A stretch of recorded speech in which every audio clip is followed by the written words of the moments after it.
Good evening once again, brother and sister in Christ. This is your Pastor Manny, advising the Word of God to everyone that in trouble, that have hindrance and problem in life.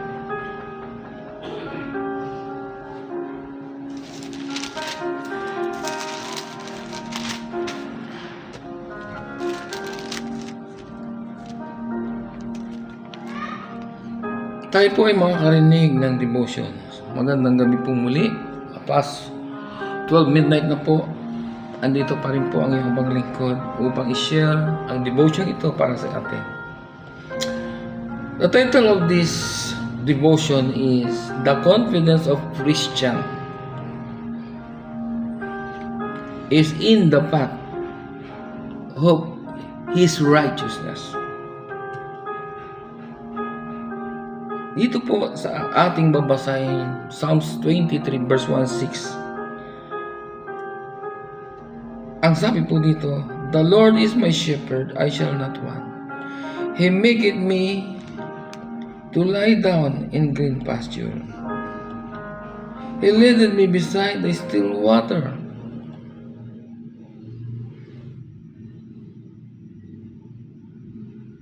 He restored my soul. He leadeth me in the path of righteousness for His name's sake. Yea, do I walk through the valley of the shadow of death, I will fear no evil, for Thou art with me. Thy rod, Thy staff, they comfort me.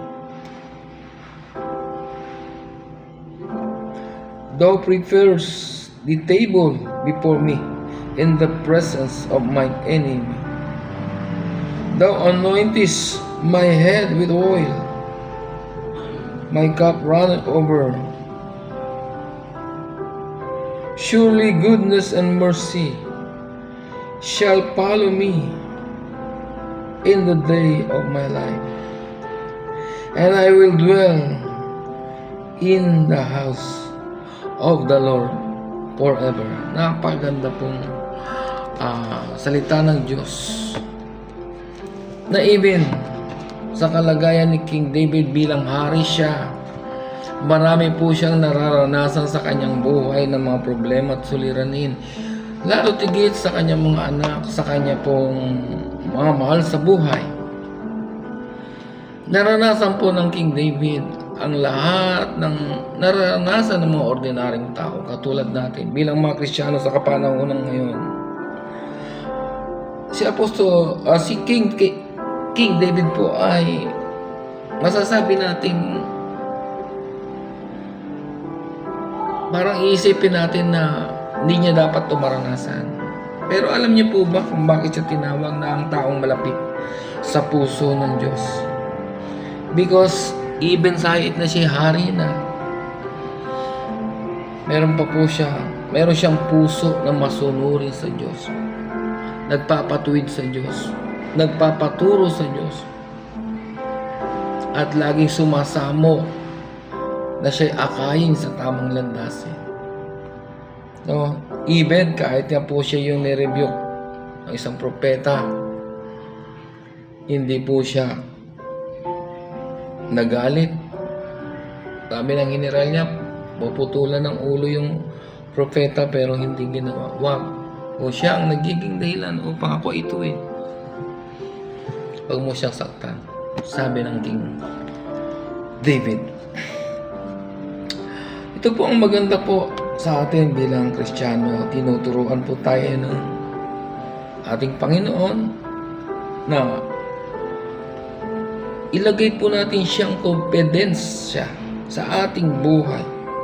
Ang kanyang mga katwiran at katotohanan, ang ating tanganan, at ang lahat ng mga plano na ito ay dapat nating isangguni sa Kanya. At siya ang una dapat nating parangalan. Di bali na po tayo po ay wala talagang ipagmamalaki sa presensya ng Panginoon.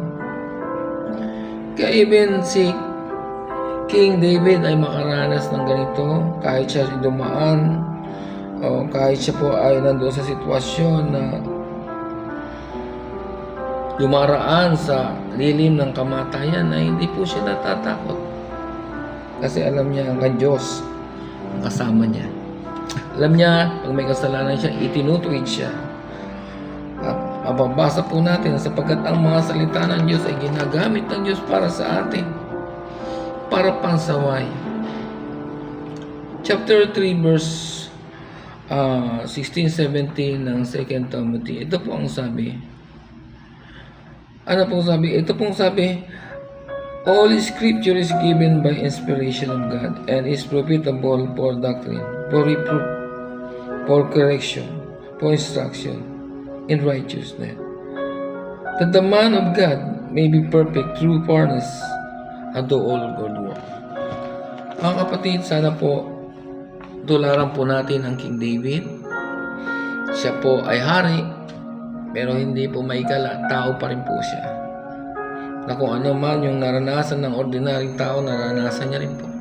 Naranasan niya may sakit, naranasan niya may problema, namatayan, naranasan niya siya ay awayin, guluhin, pero nagpatuloy po siya, hindi para sa kanyang kalagayang hari, kundi sa pagsunod sa Panginoon. Although talaga naman siya inilagay ng Diyos para sa maging tagapanguna sa kanyang bayan. Pero sana po ay tularan po natin ang puso ng King David. Ito po ang ating devotion na may pamagat na the confidence of the Christian is in the path of righteousness, of His righteousness.